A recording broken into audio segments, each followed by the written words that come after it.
Maggie Klein, welcome to the Breakfast Nook. So, in my previous video about the different eras of Disney Comics in America, which are Barks, Rosa, and European, I alluded to 4-color.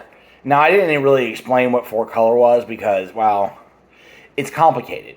So, when you're collecting comic books, there are certain things when you're collecting Golden Age. So, one thing you have to understand about Western comics in general, and Gold Key and Whitman all kind of merged into one. They published a series called 4-Color Comics. It's the longest running series, over 1,300 issues. And in each 4-color, it featured something from pop culture. So it reflects 1950s white suburbia, kind of what was hip in pulp culture.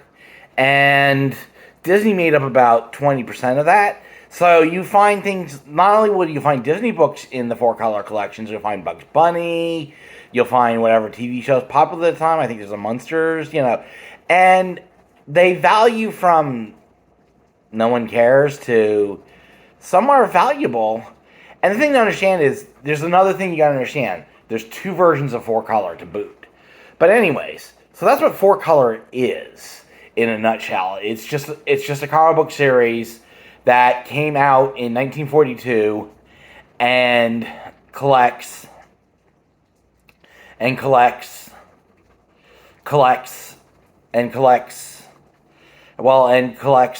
various different stories. The easiest way to identify a 4-color is this is a 4-color. I'm going to make a whole separate video about this issue. But this is issue, as you can see in the corner, this is issue 238, Donald Duck number 10.